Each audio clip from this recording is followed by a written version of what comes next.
Hey guys, welcome back to Weekenders on the Water. Today we're here in the garage, and today we're going to talk about the easiest way to upgrade the look of your jet ski trailer and what you need to know when purchasing new wheels and tires. So make sure you stick around, check it out, hit that subscribe button, and let's go!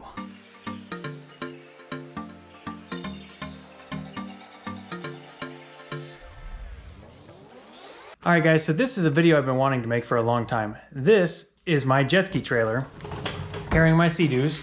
It is a 2021 Continental double jet ski trailer. It's all aluminum. Love this trailer. It's super big and bulky and beefy, but it also is one of the more affordable trailer options on the market. And so because of that, it kind of comes with these standard sort of galvanized steel wheels and tires. Well, wheels with tires. I love this trailer tire setup. I think it's great. These ones are super wide, so these are made for like going on the beach. So whenever I'm going down to the Dunedin Causeway, for example, I don't have to worry about the trailer getting bogged down in the sand there whenever they reopen that thing. Also, these trailer tires have a lot of sidewall on them, and that gives the trailer plenty of room to absorb shocks as we're going down the road. Two, to keep my jet skis in tip-top shape so they're not bouncing all around and getting beat up as we go down the highway. If we happen to hit a pothole or anything, having extra sidewall is a great idea. One thing I've never liked about these wheels though is just the look. They are rather plain. So it is a topic I see all the time in the jet ski forums and the Facebook groups. People are always looking to upgrade their trailer tires. And so this is the set here that we're going to be installing today. And this is a set of Kenda wheels with Loadstar tires. And these were graciously provided by ETrailer. So ETrailer.com is a wonderful place where you can go and get everything you need for your trailer. Highly recommend you check them out. We'll put some links in the description down below where you can pick up this exact set of tires if you're looking for that. But yeah, ETrailer.com is wonderful. They've got everything you need for your trailer. If you recall from a couple videos ago, I did rewire the entire jet ski trailer here using parts that came from ETrailer. So anything that you need for your trailer, they've got you covered, whether that's bunks, bunk carpet, lights, trailer tires, anything. Go check them out. And they've even got a lot of helpful tools and tips on their website there that'll help you make the right purchase for your trailer. So again, special thanks to eTrailer.com. Go check out their link in the description down below. Help support the brands that support the channel. Really appreciate that. All right, so what do you need to know before you purchase a new set of wheels and tires for your trailer? Well, the number one thing to know is what size is already on your trailer. Now, you can go ahead and you can upgrade the size of the wheels, but then you have to shrink the sidewall of the tires. As I mentioned, I kind of like to having a little bit of a beefier sidewall, and that's why these came factory with that sort of sidewall.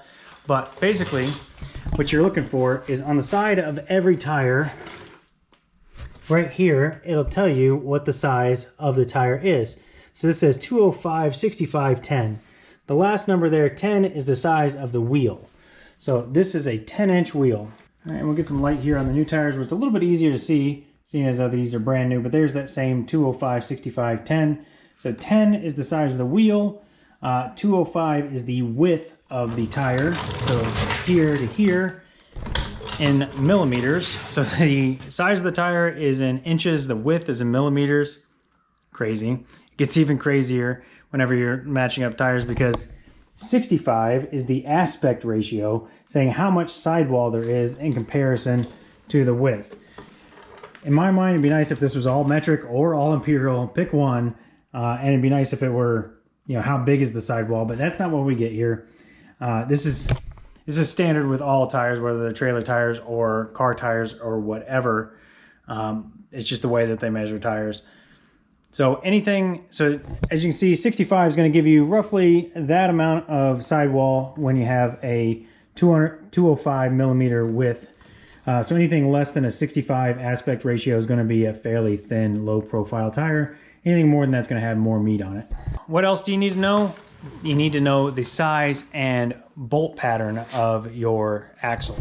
So as you can see here, this is a pretty standard axle for most lightweight trailers. It is a 5-bolt hub. So basically there are 5 bolts all around, and depending on whether you have 4, 5, or 6 bolts, it's going to change the way that you measure the size of that bolt pattern. So if it's an even sized bolt pattern, you would measure from the center of one bolt to the center of the opposite bolt. You know, obviously, as I mentioned, this is not an even numbered bolt pattern, so with this being an odd number bolt pattern, you measure from the center of one bolt to the outside edge of one of the two opposite bolts.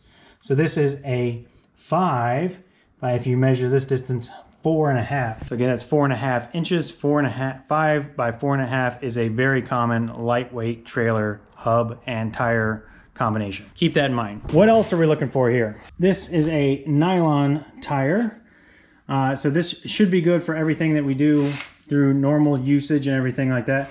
If you're looking for something a bit more rugged, a bit more off-road, you could upgrade to a steel belted tire, but those are a little bit harder to find in trailer tires, particularly in this size. Other things to notice too, the 98N that's printed here on the side. So the N is the speed rating. So this one is good for up to 87 miles an hour. Also, the 98 is the load rating on this tire. That means that this tire is good to carry a maximum load of 1,650 pounds. Typically, that's kind of referred to as a 1,500 pound tire. Now, obviously with this trailer, this is a single axle, 2-wheel trailer. So basically with this axle and 2 tires on here, this trailer can carry up to 3,000 pounds. There is a placard on the front of your trailer. You can read to get your gross vehicle weight rating, give you an idea how much everything weighs. I do know that the average Sea-Doo is somewhere between 800 to 900 pounds, depending on how much fuel you've got in it. So 2 Sea-Doos, you're looking about 1,800 pounds on the conservative side. Add in a couple hundred pounds for the trailer, and we are definitely well under that 3,000 pound max capacity. 2 other things to know about your tire is there'll be a date code on there. This one says 2925, meaning it was manufactured in the 29th week of 2025. So it is a relatively new tire, you know, as to be expected. Came brand new from ETrailer. So it means it sat around their factory or in their warehouse, or maybe the factory warehouse, whatever, for just a couple weeks before it ended up on my front doorstep. So not too bad. This video is being filmed in December of 2025. So if you're watching this in the future, just know that I'm not too far off that date code. You do want to replace your trailer tires about every, say, maybe 5 years maximum. Obviously, watch them for wear and replace them as needed before that, but just to be on the safe side, generally it's recommended that if that date code is more than 5 years old, it's time to replace your tires. Another thing to mention here too is on the side here, they will mention the max load, which as we mentioned was 16,500 pounds. And also at the maximum PSI of 90 pounds. That is really common for trailer tires to be much higher than you would find on your vehicle, for instance. Usually a lot of vehicles are like 30 to 35 pounds per square inch. These trailer tires, the one on the boat I know are 65 pounds. The jet ski trailer here is off. These are obviously 90. The old ones were also 90 pounds. So it is recommended that you fill that up to that maximum capacity. So once I get these mounted, I am going to fill them up to 90 pounds per square inch. I've heard some people say, well, if your trailer weighs less than the maximum, you should lower the maximum PSI by the same given percentage. Everything I've read does not advise that. It all recommends go ahead and load it up to the maximum PSI. So that's what we're going to do. We're going to fill these both up to 90 PSI. And that's typically where I run my trailer tires, somewhere between 85 to 90. With all that being said, let's get to it. Let's swap these trailer tires out. So this is not only one of the quickest ways to change the complete look of your trailer, but it's also one of the easiest. First thing, I got a couple of these wheel chocks. I'm going to go ahead and put these on the opposite side of the trailer on that wheel.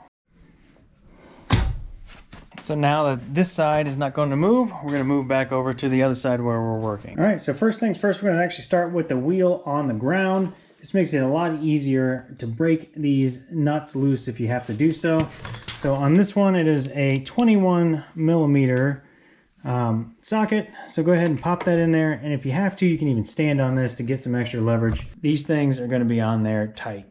So get those all broken loose. Then if you want to switch to an impact, or maybe if you have an impact that's already strong enough, I unfortunately don't have one. I think mine only goes to like 100 foot-pounds or something. Once you get them broken loose, then you can go ahead and jack up the wheel, and then we'll switch over to the impact. Trailers tend to be pretty forgiving. You can pretty much jack them up from nearly any point. So I just pick a spot here close to the wheel, and then we'll go ahead and jack it up.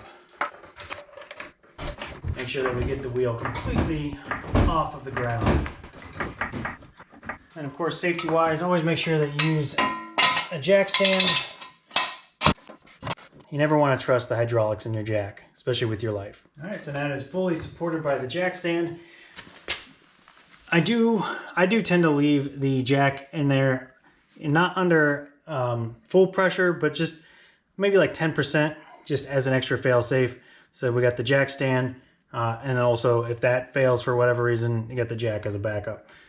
Chances are both of them aren't going to fail, but obviously that jack stand is the #1 safety measure there. Now that we got it up, we can go ahead and zip off these bolts. To be honest, I should be using an impact rated socket, but I don't have one, so do as I say, not as I do. There we go.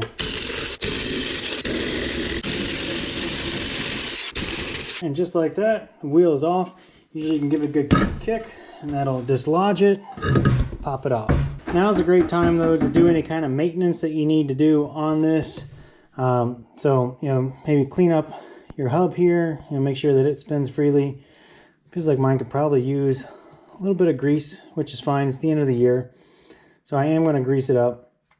And also too, my center cap here is a bit rusty, and I'm just not loving the look of it. So it could be replaced as well. Also not a bad time to inspect your leaf springs, make sure that they are all in good shape. These ones, I mean, they're still holding up, but they are I do kind of coat those in grease just to keep them from rusting. Those are painted steel. I'm gonna go ahead and get a hammer and knock this dust cover off and check the grease on the inside of this thing. There's a Zerk fitting there. I think it's time to go ahead and we'll replace the grease on this hub as well. Oh, and just to be clear, the wheel doesn't have to come off for this. Just, I'm already going to be replacing this anyways, and I want it to all look good once the new wheel goes on there.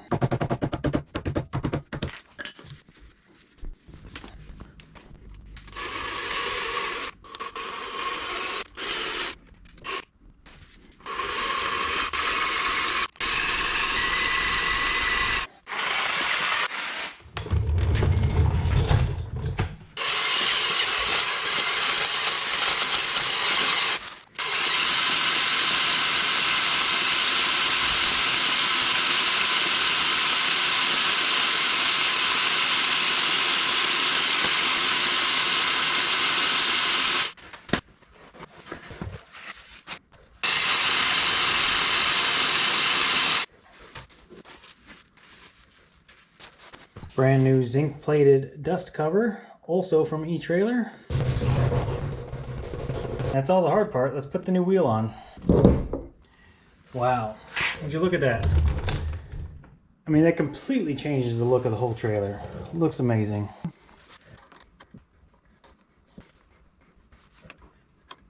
Now that we've got the lug nuts started, I'm just going to go ahead and just tighten them on. I'm not going to tighten them on super tight just yet. But whenever you tighten these things on, you always want to do a star pattern. So pick one, and we're going to go always diagonal from that. And then generally with these things, if it's a steel wheel, it's usually about 100 foot-pounds. With a alloy wheel like this, it's usually about 90 foot-pounds. So I think that's where I'm going to tighten these two, is 90 foot-pounds once I get it on the ground. But like I said, first I'm just going to snug it up. All right, that looks amazing. So let's go ahead and drop it down off the jack stand. Now we can tighten it to 90 foot-pounds.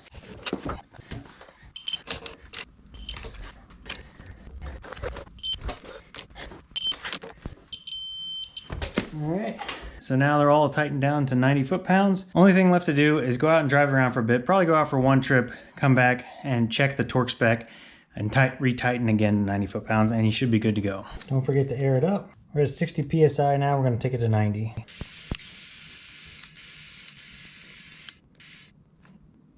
There we go, 90 psi. All right, but doesn't that look spectacular? It's so much better than the old ones that were on there, and it completely changes the look of the whole trailer. So like I said, this is something I've been wanting to do for a long time. So big thanks to ETrailer for making it all happen and providing the parts for this modification. So whether you need anything for your trailer, whether that's wheels, tires, lights, ETrailer's got you covered.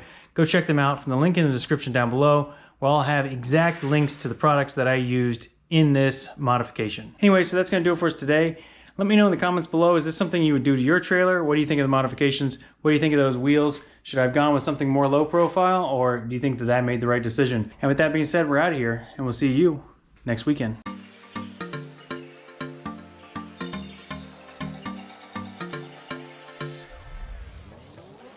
For a long time. As you can see, I have my cotton. All right, and the final thing, well, no, there's two other things to know about this too. All right, so two other things. So as you can see, all right guys, so this is a video I've been looking to make for a long time. This is my jet ski trailer. It is a Continental. So